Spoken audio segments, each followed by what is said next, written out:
And I'm going to introduce you to our first speaker of the night, who is going to be Thembi Bheka. And she's a real estate investor, coach, marketing strategist, and mentor. Okay, so I have a question for you. Why did you come to Canada? Anybody? What was the reason?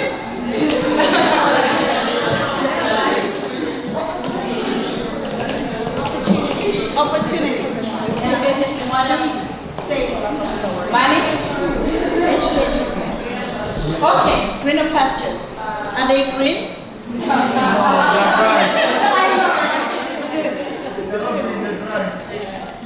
Yeah, okay. And there is some aspects because I came to Canada myself in 2001, and my plan was that within a year I would have bought 10 houses, I would have bought 5 cars, and I would have moved back to Zimbabwe. I was passing by a place which was selling cars, and I saw 239 a week. I'm like, oh yeah, I can do this. And 17 years later, I'm still here. And I still haven't bought that in Zimbabwe. And I'm still working hard. And I decided that today, instead of talking about real estate, even though I'm a real estate investor, I'm going to talk about how you could go back to Zimbabwe if you still haven't found that greener pasture, or how you could start making money and live anywhere in the world without having to have a job. Okay, does that sound good? And hopefully go back to Zimbabwe, if you're from Zimbabwe or Swaziland. Yeah, okay. So as I said, I don't have my power slide, so I'll have to think what I have written there. But I'm going to talk about online marketing. Who here knows anything about online marketing? Are you doing it? Yes. Okay. Yeah, so online marketing, that's something I started doing a few months ago, well, a few years ago, I should say. I was a real estate investor, and something happened in Alberta. You guys voted for NDP. And the economy crashed. I had all these deals, all these rental-owned properties, which were supposed to close, and they couldn't close. I had no money. I was broke. I just had a bunch of properties. I needed to make money to pay off those properties in advance. And I couldn't do it because the economy crashed. So what did I do? I looked for a way to make money fast, and that's online marketing. I had to make money so that I could pay off my loans, which I had already signed with the banks when the time came due. And that's why I wanted to talk about online marketing. I could talk about real estate. Yes, I do believe it's a great way to build wealth. I do believe it's a great way to retire. And I do believe it's a great way to kind of have a safe and secure retirement.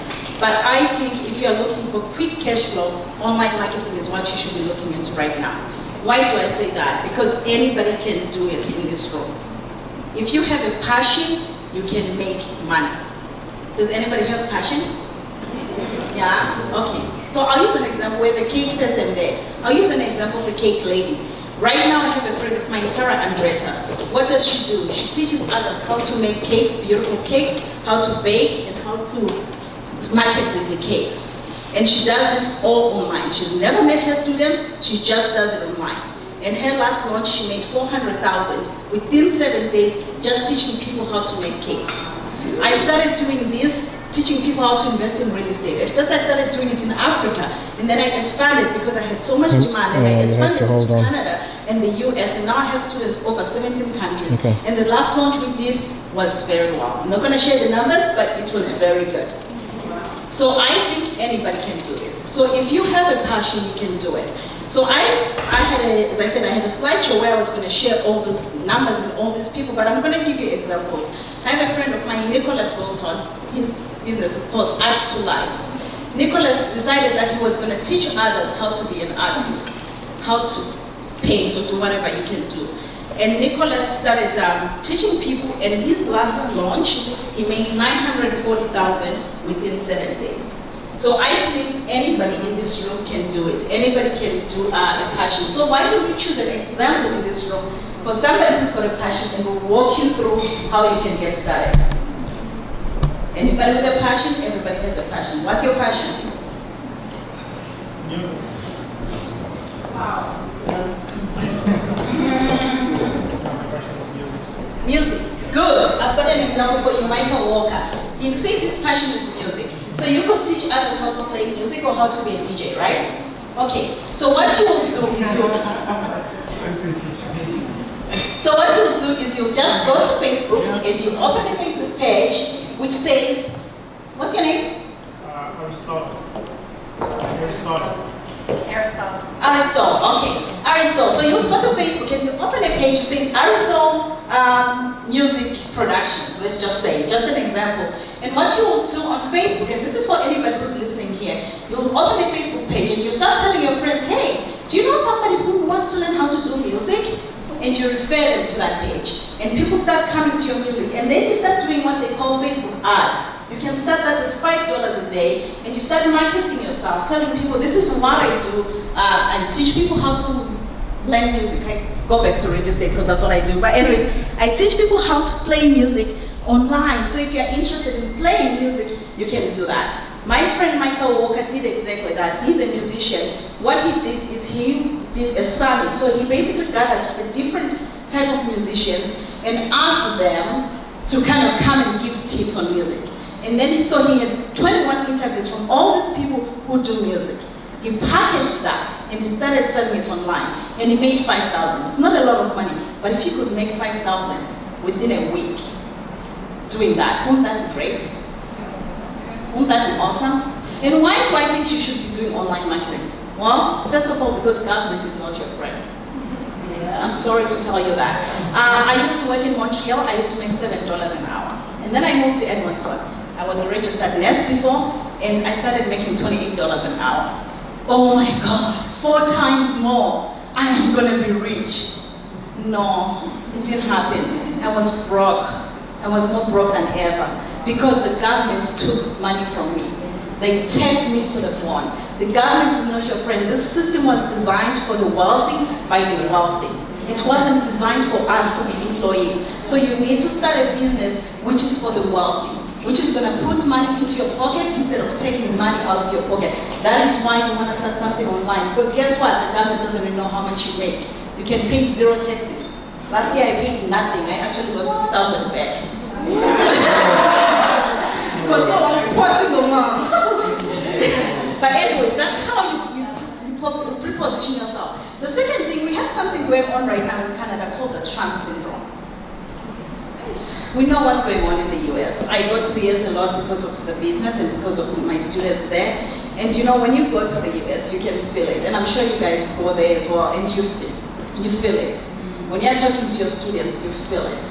Like as immigrants, nobody loves us. I'm sorry, but very few people are for us.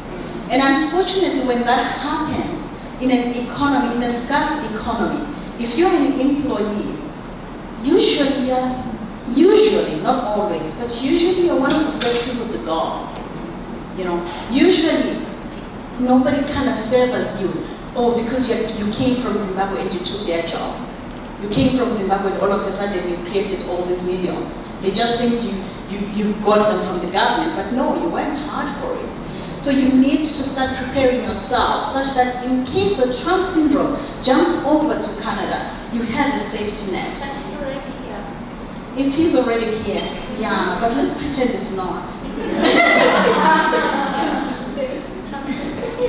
Yeah, let's pretend it's not, and let's just have a positive mind and say, how could I make money living anywhere in the world? How could I make money from anywhere, anytime? Real estate is great, but you kind of have to be physical in your place. And that is why I prefer to talk about online marketing today, because you could be anywhere in the world. I'm going to Zimbabwe in October for a few months because I can do this where there's Wi-Fi. You can make money where there is Wi-Fi and internet.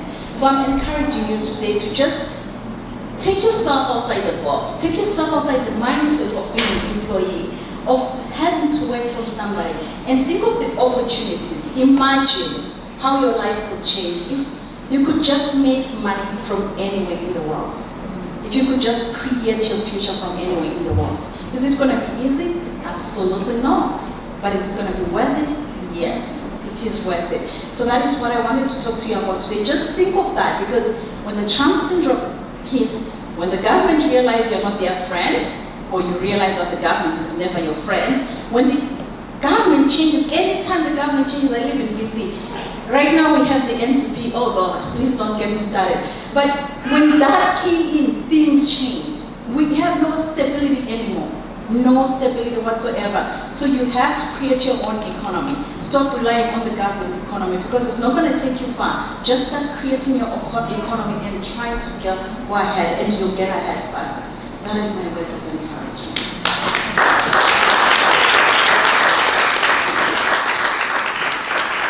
Do you have any questions?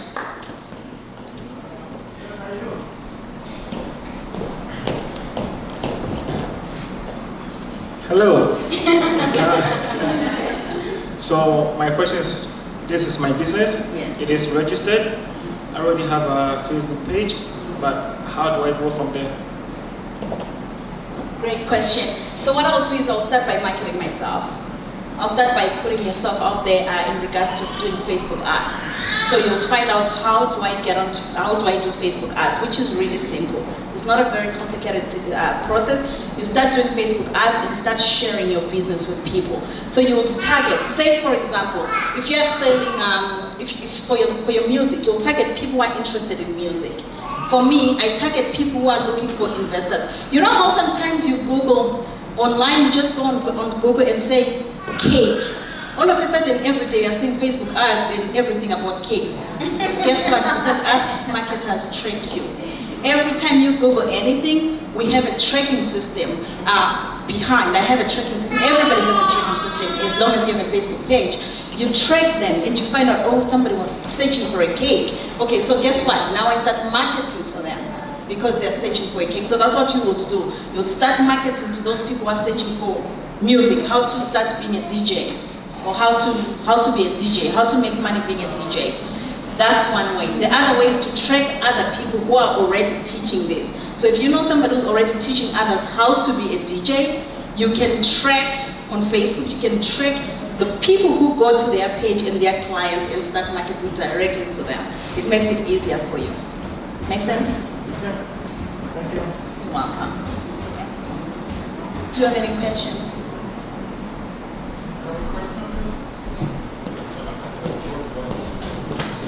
Don't worry, I'll be word first. So, how do you find passion? That's my first question.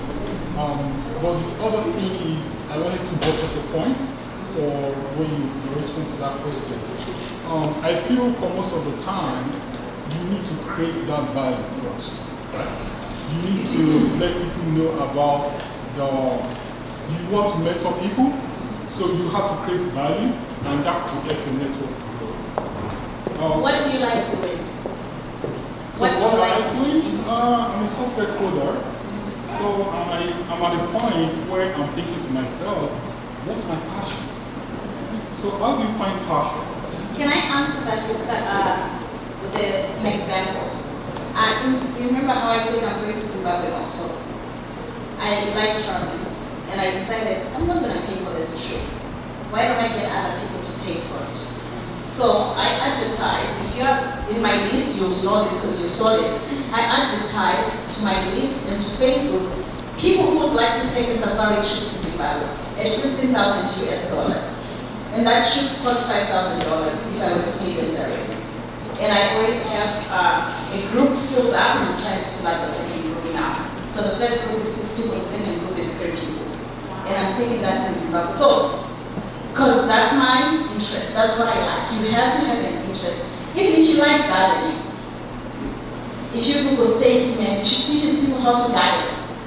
She makes money doing that. So it could be anything, photography, anything you like doing. So you look at your expertise right now and you say, okay, so what is it that I'm good at? Maybe I'm good at walking fast. Well, I don't have anybody who teaches that, but you could consider that. Yeah, so just think of something which you really like and which you want to do. For me, I just gave you an example of the October trip for the African Safari Mastermind, where I'm taking women to Zimbabwe on a safari. Not because I really want to do a safari, but because I like traveling and I needed somebody to pay for that trip.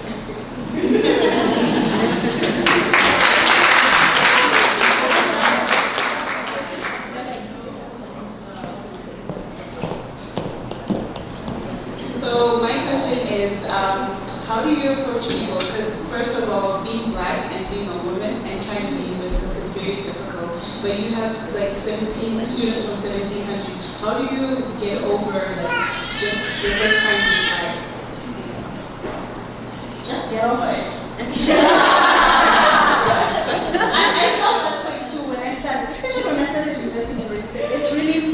was hard. I bought properties very slowly the first few years because I had that mentality that nobody would invest in me because I'm black. And then I remember when I moved to Pomona and I was talking to this lady and we were talking about our fears, and I told her that I said, my biggest fear is that nobody would invest with me because I'm black. And that lady said, Thembi, I have invested with black people. I don't look at color, I look at the returns. And that really changed me. Money doesn't look at color.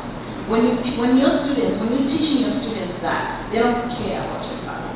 They just want to learn. Because this is the thing, if you keep saying I am black, I can't do this, people are not gonna like me, you're denying people the opportunity. This is the other thing also. When you do all these things, when I say go online, you're serving somebody. It's not like you're going and getting people's money. You are serving them, you are helping them. Okay, I'll give you an example. I was just telling Beatrice right now that I enrolled into this program called the 28-Day Transformation. As you can tell, I am a little bit overweight. And so I enrolled into the program online. I have never seen this person before, but it came on my ads and I was like, you know what, I know to lose weight. I'm gonna sign up. And I would have showed you the receipt. It was in my slideshows. I paid for that program. I don't even know if the scale is black or white, honestly. I'm just gonna take it feels good and I'm just gonna take the program and lose weight. So I think sometimes the limitations are in our minds.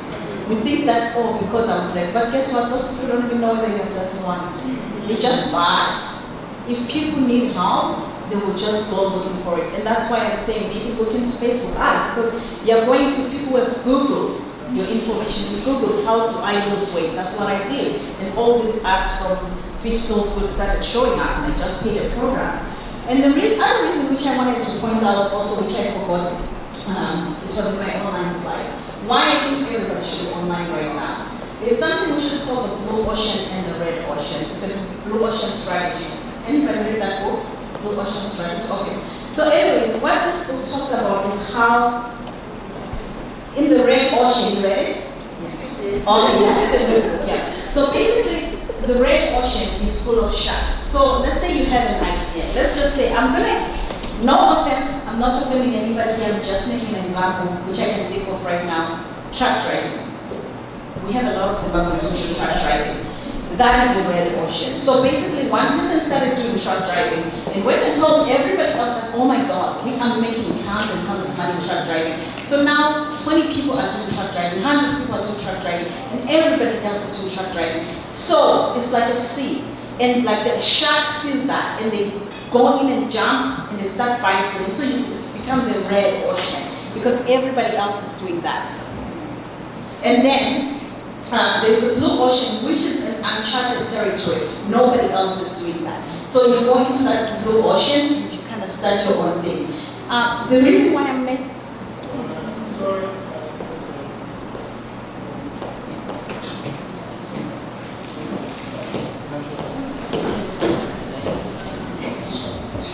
The reason why I'm making this example is because if you look at Blockbuster, who's old enough like me to know Blockbuster? Blockbuster, yeah. Exactly. Blockbuster was in the red ocean, and Blockbuster got wiped out by Netflix. Everything is going online. Blockbuster versus Netflix. Amazon versus Toys R Us. Toys R Us is going out of business, and Amazon is booming right now, $6 billion industry.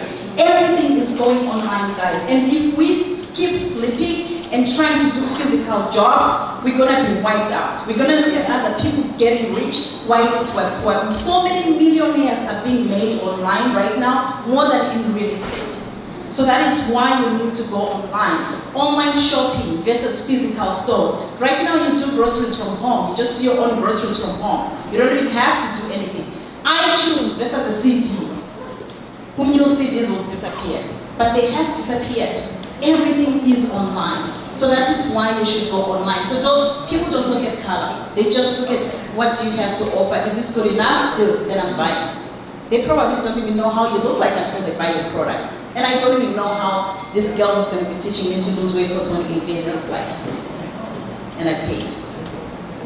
Yeah, you're welcome. Thank you, everybody, and I'm sure we're all done.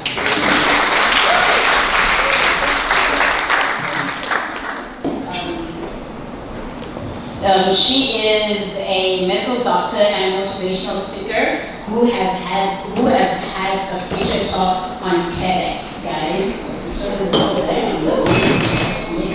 And appeared on Auto Every Life Class, has been selected as this year Canada 100 Black Women to Watch 2017. Imagine that profile, so you really know what we're going to expect from her. So if you have your notebooks, pen, paper, take it out, because I bet you wanna grab a little bit of notes from her. And so let me introduce you to Nothabo. Can you please give a round of applause as she comes up?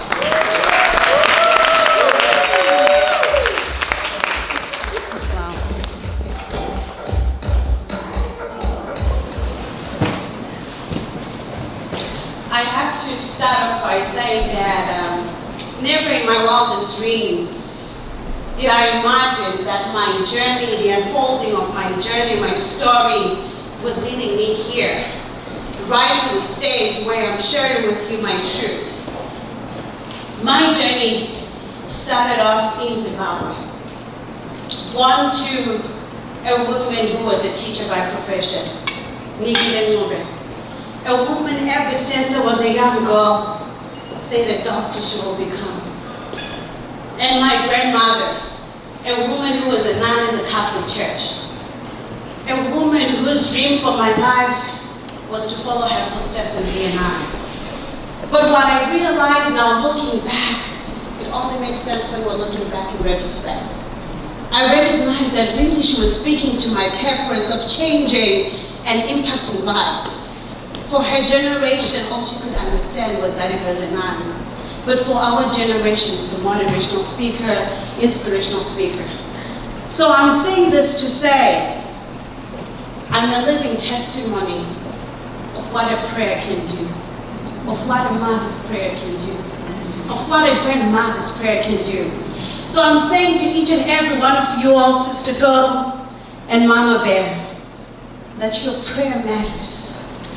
If you have a child, speak purpose into that child.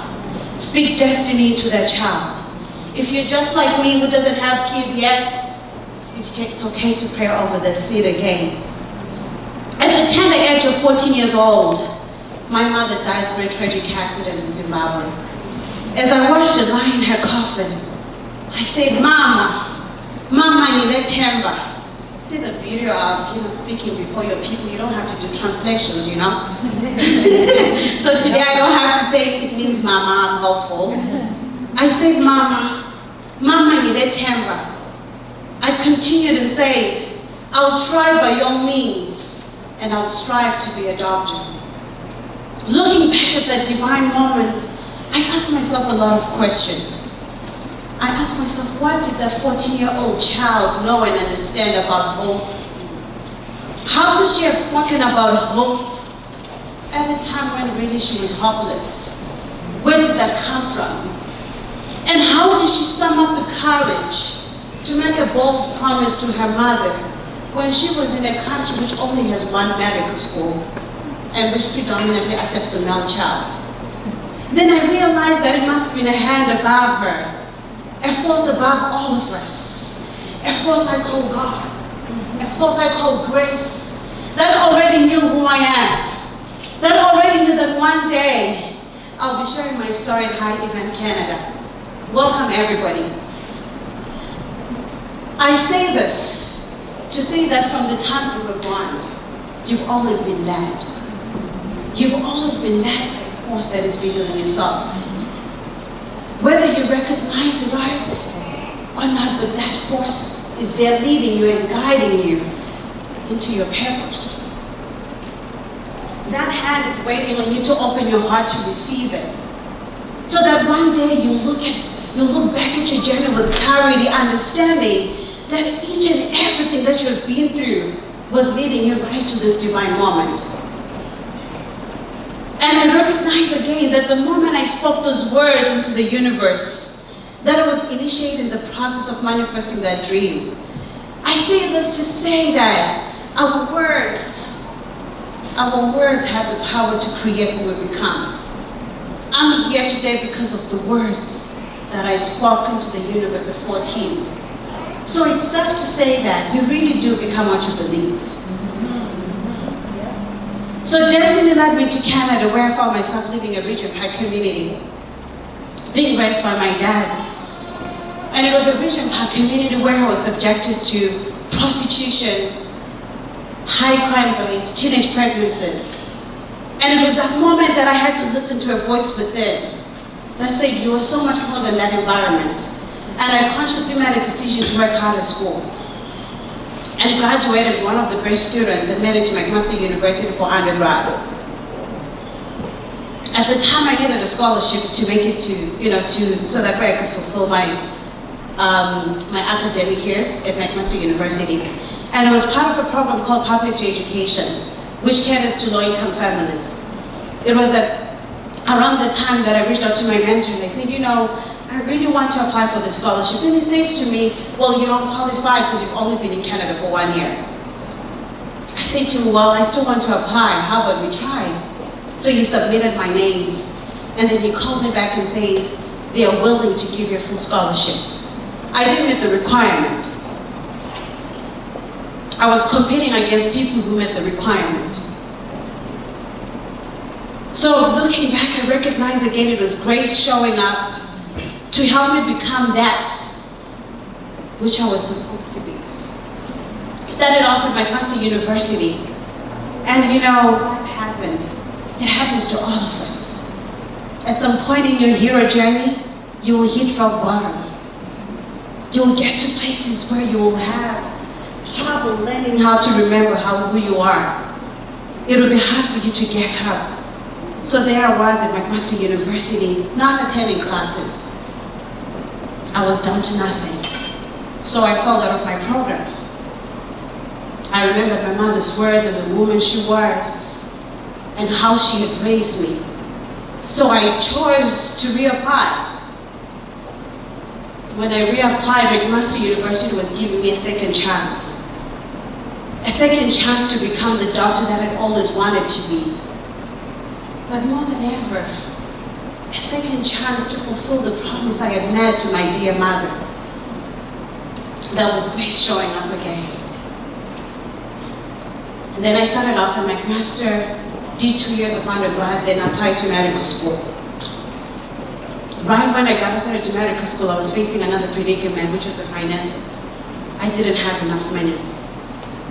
So I had a Pathways to Education magazine, which was highlighting their best students. So I was in a salon, and the lady that used to do my hair says to me, well, you want to go to medical school. Why is it that you're not in school? Then I started explaining to her my story and sharing with her that I needed money, and I didn't have money at the time. She took interest in me. And then she said, I'll talk to my husband, and then I'll get back to you. A few days after, she called me back. And she said, my husband and I are willing to give you $10,000.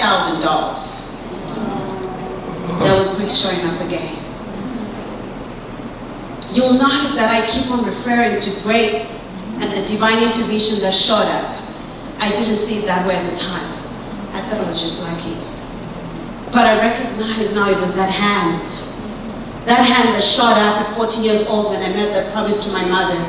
And it was the same hand that was helping me become. And I'm here today because of that hand. And that hand is in my life too. So I needed a difference of about $15,000 to make it through a full academic year. And then one of my friends says to me, well, you might as well send your story to Oprah Winfrey because she's all about empowering the girl child. And then I go on the Oprah Winfrey website, the first thing that pops up is tell us your story. You become what you believe. Honestly, I didn't have much of a story at the time. I was just starting medical school. But that resonated with me, so I quickly typed in, at the age of 14 years old, I made a promise to my mother, and I'm starting medical school. Then they called me back, they were calling me on my cousin's phone number, and my cousin kept hanging up with them, really thinking it's a prank call. The life class technique was when you become what you believe. So they felt that it was fitting with the theme, since I had made a promise to my mother and I was just starting medical school, and there I was married to Chicago. When I got to Chicago, that was the first time I started seeing myself in a different light. It was that moment that created a shift in how I see myself and my story at large. I started understanding that maybe I was called to serve, that my life was bigger than myself, that I was a messenger of that which I'm sharing with you today. And then I came back, continued with medical school, and then upon graduating, I received an opportunity to share my story on the TEDx platform. You have to recognize this. At the time all these things were happening, I was not really seeing through it clearly. And honestly, it was my mentor who said to me, child, nobody starts off at TEDx. People speak for 12 years before they make it to TEDx. You have to realize that. Because at the time I was still going through, my little mind was still telling me I'm not enough to speak, that there is no way I can be being called to this platform, but I did not even struggle to get it. And I say this with all humility. To say to you that there is so much grace when you're operating in your purpose. Whatever that thing is. For me, is to change and impact other people's lives. Whatever that thing is for you, that burning desire that keeps calling you, that thing that keeps on popping up in your spirit, when you step into it, grace will rise and meet you right where you are to help you become that thing. I'm not any different than you. We're all the same. We're all called. The difference is that few people believe. And I know this to be true. When you believe in that hand, when you believe in that force, the universe will realign itself in such a way that it serves you. So I'm here today to remind you of the seed of greatness that is in each and every one of us. The seed of purpose that is in each and every one of us. To say to you, all of life is waiting on you to step into it. All of life is waiting on you to step into your higher purpose, to use that gift, to use that thing, whatever that thing is for you. And the moment you step into it, all of life is going to support the unfolding of who you're called to be. Thank you.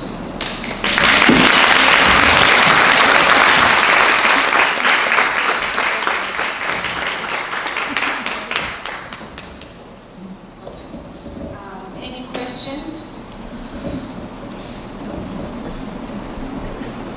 That was awesome.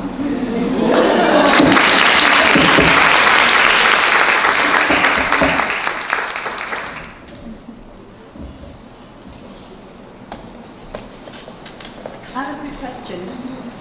You probably mentioned it, but if you could get into it a little bit deeper.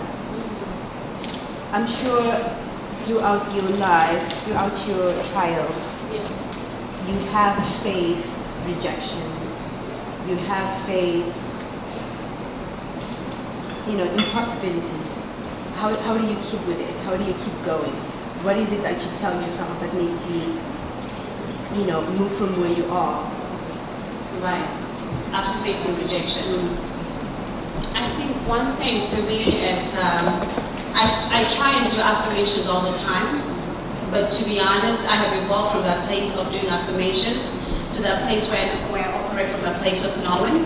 But one thing that I always say, when you're still starting with your journey and you're still trying to find your place in the world, the first thing to start with is affirmations. The things that you're saying to yourself every day. I would say speak those words every day in the morning and every day at night. Even if you can listen to something, I've seen YouTube links which will have about 100 affirmations.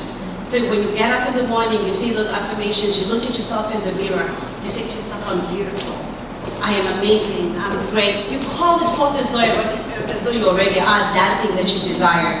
Like for instance, right before I walked into the stage, I was with my friend outside, and I was saying to her, I'm nervous because it's a different audience. It's people that know me, so this is a lot more personal. And then she started doing affirmations with me. That helps.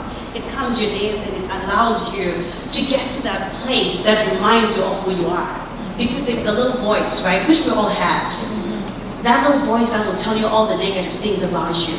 So the only way you can rise up above that is through telling yourself new stories, great stories about who you are. Because I really do believe that you become what you believe. Whatever stories you tell yourself about who you are on a daily basis, and of course you align yourself with whatever that thing is. You're not just speaking it into the universe. You're speaking it into the universe. You're believing in it, and you're aligning yourself with the things that serve that thing that that you want to manifest. It will happen.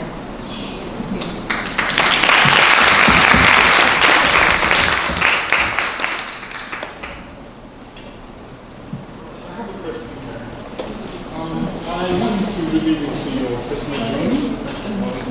My personal, say that Your again? personal journey. Okay. So, is it important at all, and if important, what technique do you use? So, What? What technique do you use to surround yourself? Is it important to surround yourself with people that have the kind of vision? Of course. Yes, without a doubt. So, but if you find yourself in the environment that people don't have the kind of vision, how do you turn in that kind of environment? To answer your question, the first thing is you become who you're surrounding yourself with. You become the 5 people that you talk to the most on a daily basis. And for me, I don't compromise on that. I realign myself with people who are actually doing better than me, people that I look up to, people who can pull me up, people that don't feel threatened by me, people that can actually say, okay, this is the way to go, do it this way, So you have to always realign yourself with the people that are on the same journey as you. People are more willing to give you that insight into whatever it is that you desire.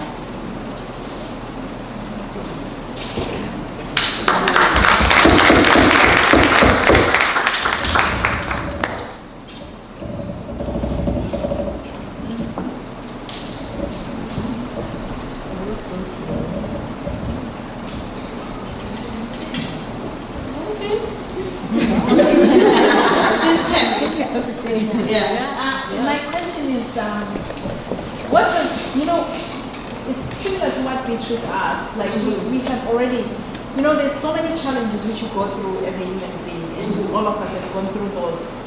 What was your biggest breakthrough? I mean, yes, you're saying, I wrote a letter to Oprah and all that stuff. It sounds simple, but there must have been a shift in something. What was the big breakthrough for you, which made you go from, oh God, what am I gonna do?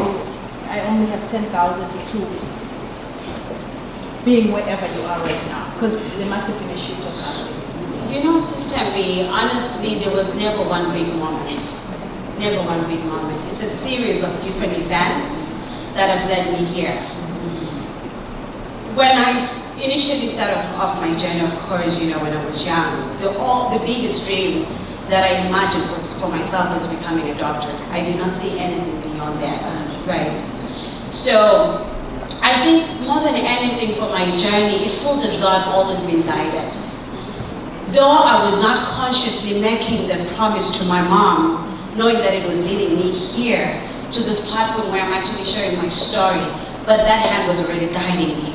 So the way I see it is, if you're walking in your journey unconsciously, there is a source, there is a power that already knows who you are. So in each and every moment and every season, life strategically positions you in the right places to help you remember that which you are. So there is no one big moment. It's a series of big moments. When I look back, that 14-year-old child, that was my big moment, though I was not aware of it consciously. But that thing, that source, that power already knew, right? So even evolving that to the Oprah incident, it's like these things were happening to me, but I really didn't connect with it that way. So it's been a series of events, and also me staying in tune with it, following that deep voice, that still voice inside me that says continue, try again, continue. So it's a series of events. It's not one big moment. I wish I could say it was the Oprah moment, but I cannot really say that because even when it happened, I didn't think it was a big moment. It's only now looking back that I realize how much connected it is to my purpose now. And now when I show up into different rooms, oh my goodness, you met Oprah Winfrey, and I'm saying, yes, but I didn't see it in that, right in that moment when it happens. So it's a series of events that lead you to that place. It's not one big shift moment, no. It's a series of shift moments. You know, that's how I see it.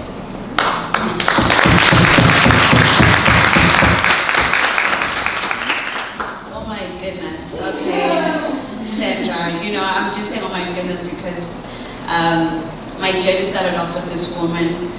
I went to McMaster with her. She was, you know, the sister that I never had. And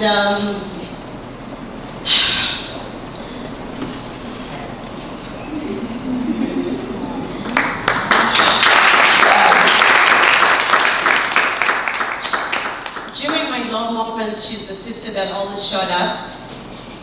And this is my first time actually speaking with her in the audience. So, but so my question maybe was, I want you to speak to people because sometimes I think people believe that if you belong to a certain box, this is how you're going to do it.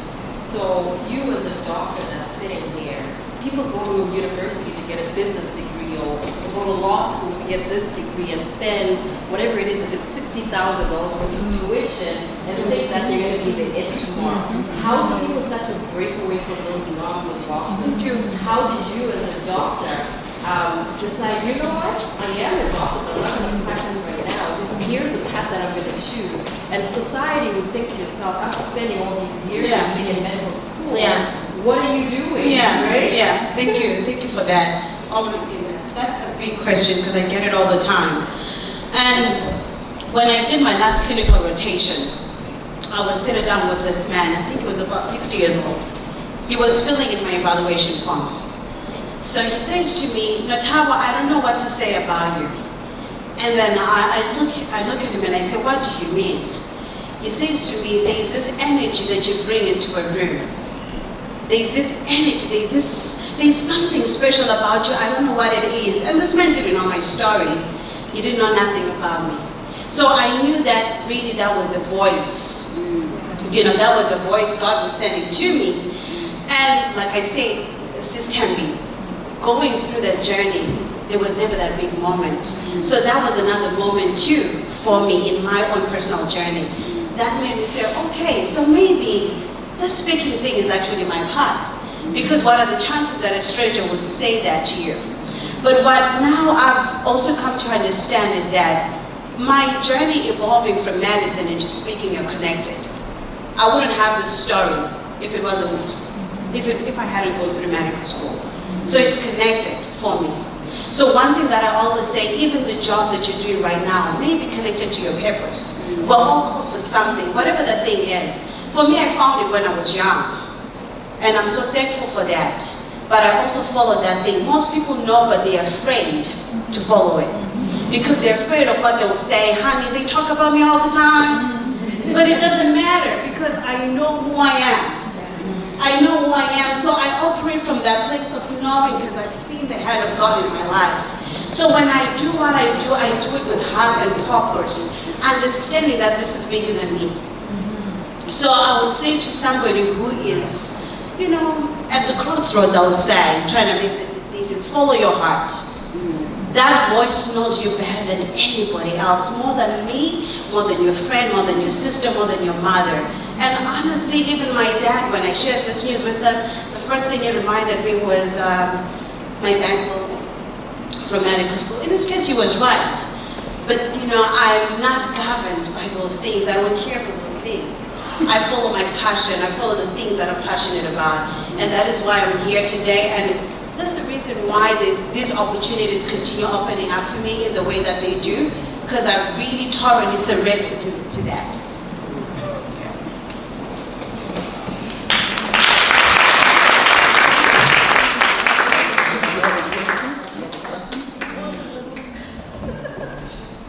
Well, thank you, Sandra, for the question because I was going to ask something similar to Sandra. But I can come up with another question. How do you manage your time with all your different roles and having to travel to school, different places? Because sometimes that's some of our excuses, right? We're like, oh, I'm too busy, I can't do this because I'm too busy and all this stuff, right? So how do you manage your time? It's easy because the work that I do is connected. Speaking, coaching, empowering, it's all the same, right? So I'm basically dealing with either young females or older women, but the work is connected. So it doesn't even feel like work for me, honestly. And that's the reason why it's easy for me to move from one place to the other doing this. My cousin was asking me the same thing in the morning. It doesn't feel like work for me. I'm really passionate about what I do. I love what I do. I don't see myself doing anything else other than what I do. And I don't do it because of money. I do it because of the desire to serve, to change other people's lives, to change other women's lives.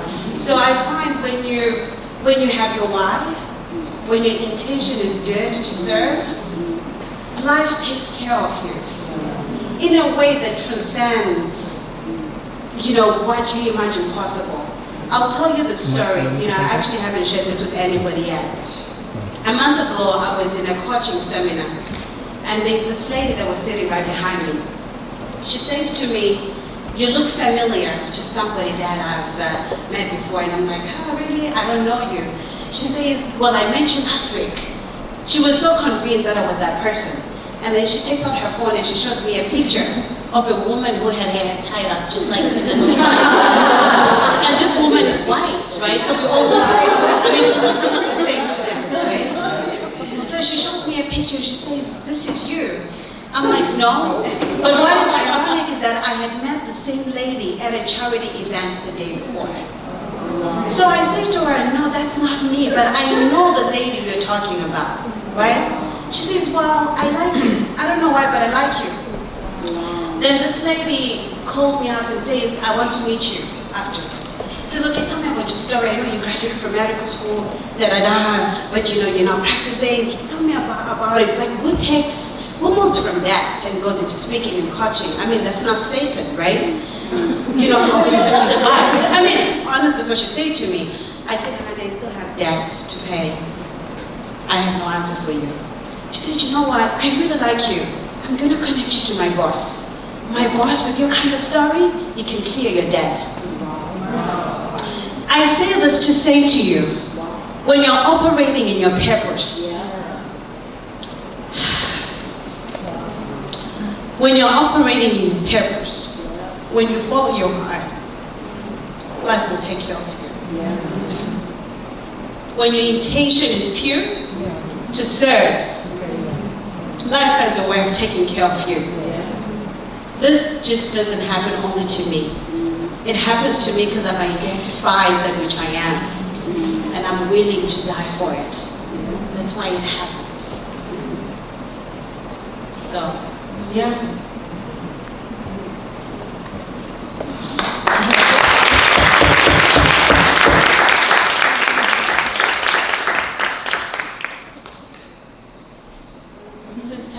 Sounds like you have something to say. Very inspiring. Yeah. Thank you. Actually, I know this lady from home, from Toronto. She used to live in the same neighborhood, right? Like Regent Park. And the lady that gave me $10,000, she actually knows the lady. It was 2 blocks away from home. And I remember, you were asking me of her a few weeks back, right? Saying, "How is she?" So, I just thought about that right now, just seeing you. What comes to mind right now is something that I just feel like I have to share with you. This was a woman who wasn't by any means rich. This was a woman who was working in a saloon. And I remember her words at one point. She said to me, "I've never been helped before, but there's something in you that has moved me to help you. I'm just trying to make you realize that sometimes the people who help you are not the ones in influential positions. It's the people surrounding you, right in the backyard. Sometimes those people are the ones to help you, transition to the next stage. Yeah? So treat everybody right, respect everybody. You never know who's going to be, that angel. Yeah.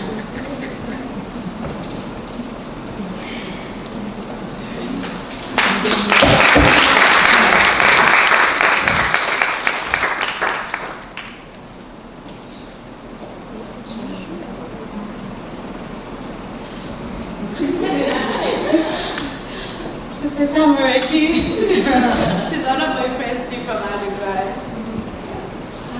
What is the most common question you get from your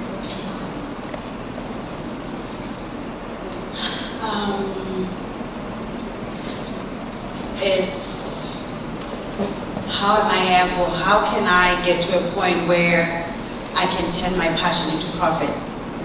That's usually the common question, I think. Yeah.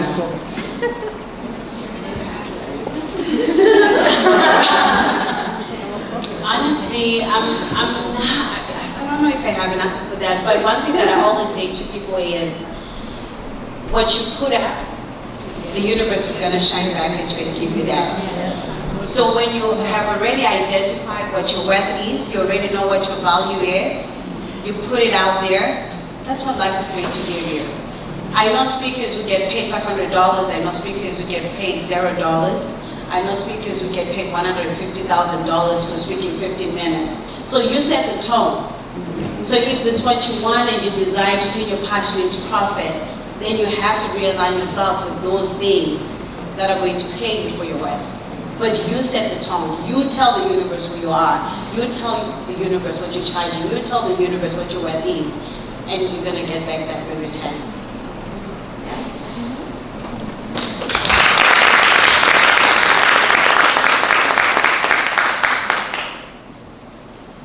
Any question for me?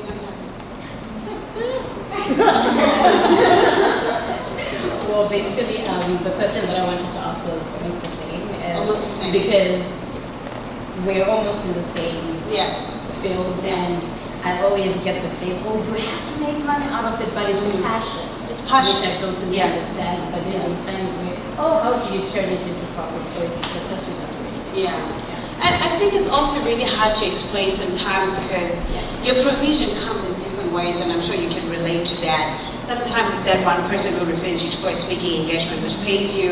And I'm not saying it's always easy. It's not easy. I cannot lie and say it's easy, but I do know that when you're following your passion, you're really into it, things will just happen that are going to catapult you from where you are to where you're supposed to be. You just have to step into it.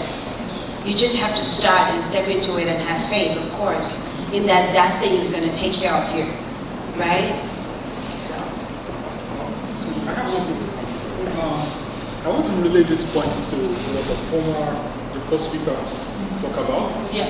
Because in our community, sometimes we create a lot of values. We create what? We create a lot of values. Values. Okay. Right? Yeah. I'm sorry, I have a problem with this. But you know, sometimes we just don't know how to monetize it. And some of us, we are social entrepreneurs. We don't care about money. Right? But I'm connecting two dots now with what she was talking about. Sometimes you just need to create that pathway to get yourself out more. Of course. Sometimes you don't need to chase the money initially, but once you are creating value, then the law of attraction will take care of the rest. So, it might be something you want to talk to her later about, like how do you create this platform and add more kind of that's just my point, right? But you can connect what I mean. Oh yeah, of course. I can understand where you're coming from. I'm gonna add something to that. You're right. I think a lot of people have those questions like, okay, for me, yes, there was this thing of wanting to make money, but I also was passionate about teaching people in Zimbabwe how to invest in real estate.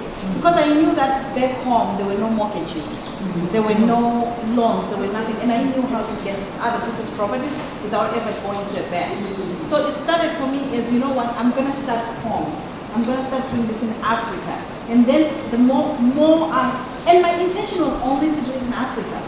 The more I spread my message to Africa, the more I started getting clients from all over the world. So sometimes it will start, as you're saying, Nothabo, it will start with just talking to those people, but it just spreads. And I truly believe, like what you said, I truly believe that it is our duty to go out there and share our message because the world is waiting to hear it. So whatever message you have, if it's about cake decorating or whatever it is, go and share with it, and then the money will follow that. Yes. Yeah. And I wanted to say one other point. Somebody, I can't remember who asked me this about surrounding your network, surrounding yourself. The other thing I did, the mistake I did when I started investing in real estate, I went and told everybody I knew. And I remember the advice I got from my mentor: stop sharing those big dreams with small-minded people. It sounds mean, but you want to surround yourself with people who are like you, people who are the same thing. Yeah, that's true. I like what Sister Thembi said, concerning your passion, right? I think the end goal, of course, when people look at me going into speaking, they're thinking about the money, the power, and the fame that comes with it. But I'm telling you, actually, that's the list of the reasons why I'm going into it.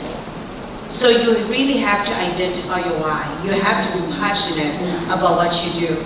I've had speaking engagements when I was just getting started, where I just wanted to put my name out there, where I was doing it for free. It wasn't about the money.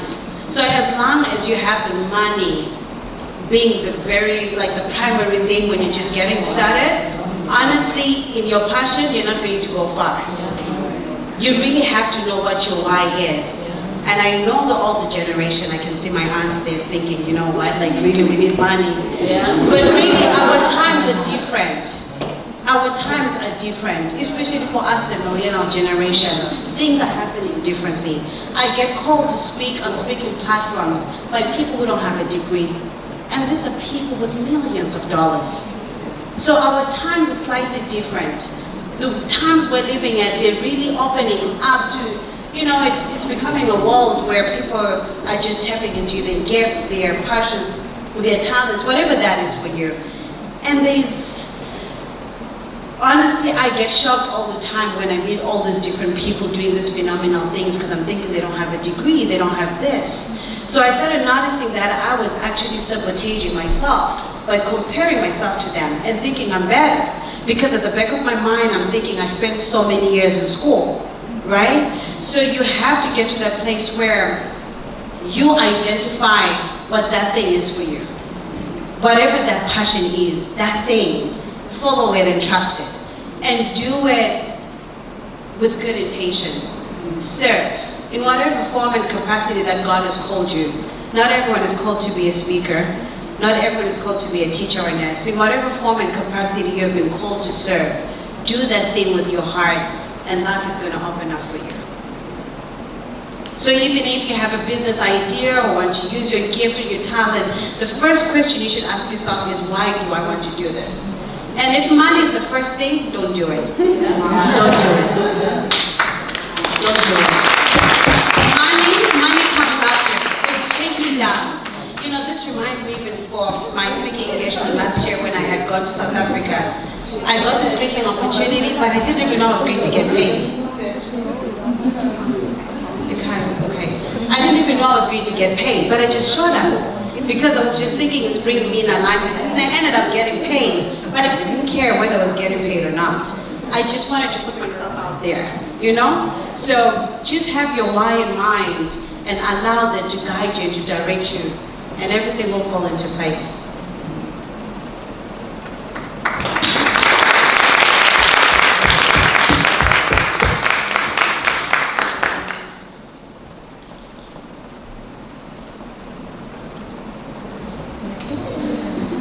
I guess we're done. I think that's it. All right, thank you so much, Sister. Thank you so much, Sister Nothabo. That was so inspiring, and I hope everybody was inspired. We stoked here, and yeah, I was also about to cry. But I hope everybody was inspired, and that we've learned quite a bit.